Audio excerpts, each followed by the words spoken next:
What if Caitlin Clark was never destined to succeed in the WNBA?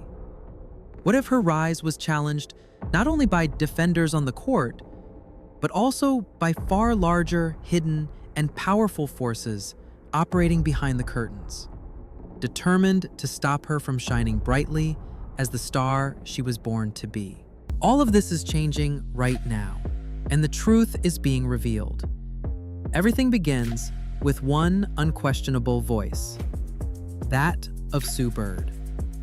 Sue Bird, a legend of women's basketball, two-time Olympic gold medalist, WNBA champion, and generational icon, spoke without filters.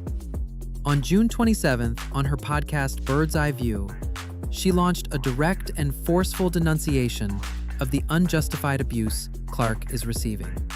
Instead of joining the celebrations for Caitlin Clark's unprecedented rookie numbers, 31 points per game, 36 points on her best match, and a media impact boosting WNBA viewership by 240%. Bird focused on what the league doesn't want us to see, its public messaging strategy.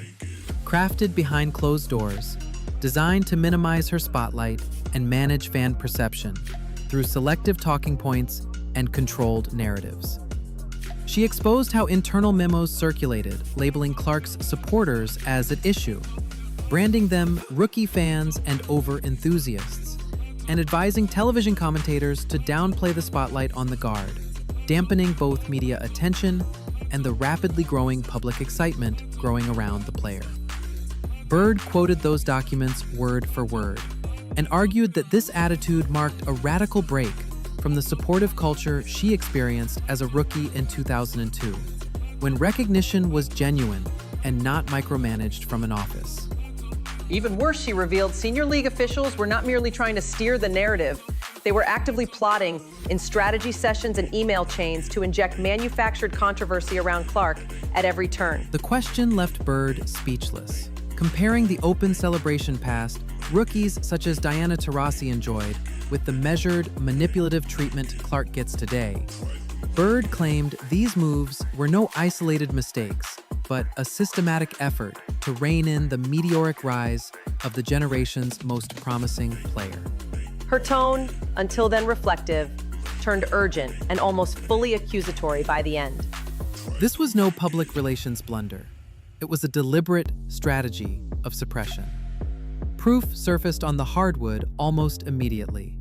On May 18th, during a nationally televised game, Caitlin Clark, visibly annoyed after missing a tightly contested three, tapped the backboard with her hand.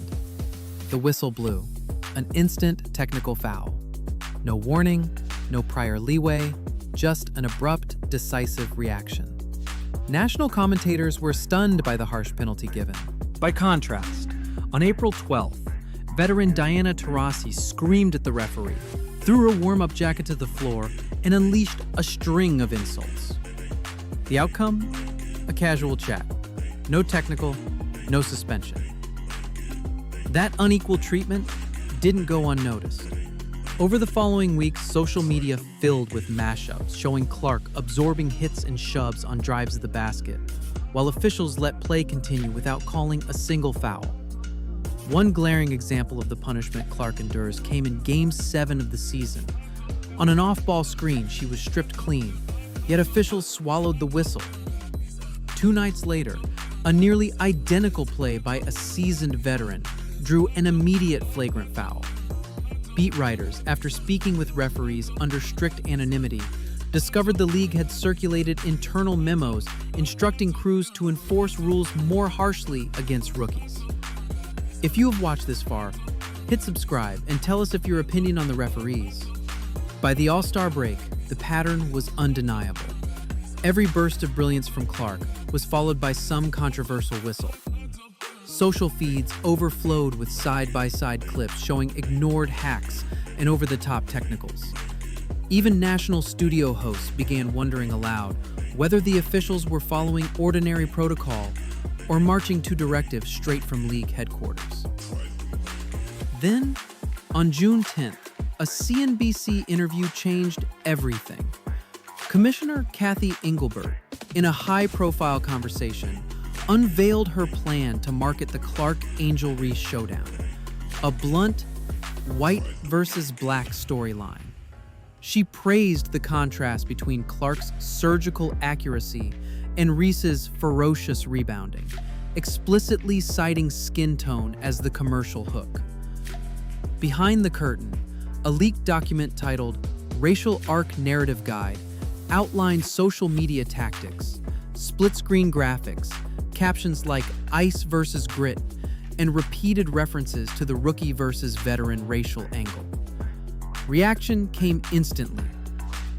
Former NBA players and social justice groups issued an open letter condemning the framing as a reductionist stunt that erased athletic excellence. Internal analytics showed a 12% drop in engagement among core WNBA fans, who felt manipulated and insulted despite higher click totals. Even sponsors such as State Farm and Nike voiced concern about alienating the league's longtime supporters. Commentators on morning radio shows echoed the backlash, warning that pitting athletes against one another along racial lines could undo decades of hard-won progress, fracturing the fan base the league had cultivated. Season ticket holders posted angry messages, some threatening to cancel renewals. Reese was blunt. "I'm here to play basketball, not to be a prop in some racial storyline." Here like glit is the 10th stance often cancel safe and by your faithful. At a press conference, Clark agreed. "We are athletes first. The shade of our skin is not the headline." Ingrid Bert's tactic, instead of stirring healthy nostalgia or drama, bred distrust. The league appeared willing to leverage identity for marketing dollars rather than celebrate sporting merit alone. As a result, a new villain emerged: the so-called toxic Caitlyn fans. Whenever a racist or sexist remark was hurled at Clark, league spokespeople blamed the overeager energy of her fan base and told players to simply stay off social media. Rapinoe was direct. You can't just wish racism to fade away. You've got to confront it. Yet Clark supporters kept packing arenas, snapping up jerseys, and broadcasting their loyalty everywhere. The numbers did not lie. Ticket sales, television ratings, and merchandise revenue all soared, proving passion for her game outweighed every ill-tempered narrative and smear. On April 20th, the WNBA inked a landmark 10-year, $2 billion media deal with ESPN and Amazon Prime, driven largely by the viewer magnet that is Caitlin Clark. Gate receipts skyrocketed 85%, and average attendance jumped from 7,500 to 13,800 fans a night. Jerseys bearing number 22 became the hottest item in the league store, ringing up roughly $25 million extra in retail revenue. Merch distributors could barely restock shelves before the next shipment sold out. Yet inside league offices, the argument raged on. A May 2nd memorandum, headlined "Safety Against Star Power," laid out two stark choices. A, lean fully into the Clark phenomenon with exclusive interviews and custom content, or B, retreat to familiar storylines, old rivalries, technical foul drama, heroic veteran comebacks. At a tense May 15th executive meeting, a vice president warned, "We can't ignore the goose that lays the golden eggs." To which another shot back, "Clicks from conflict don't build loyal followings." No firm decision emerged that day. From that point on, every technical whistled on Clark trended online, and each race-tinged promo eclipsed another stellar outing. A survey showed 42% of season ticket holders felt the league overplayed controversy at the expense of celebrating pure talent, according to researchers in July. Several advertisers even paused Clark-focused campaigns, demanding assurances of a more honest storyline. Thanks to Sue Bird's no-filter criticism, the curtain has finally been pulled back. The WNBA now stands at a crossroads. Continue milking controversy as a marketing tool, or lean fully into its brightest star and the change she symbolizes?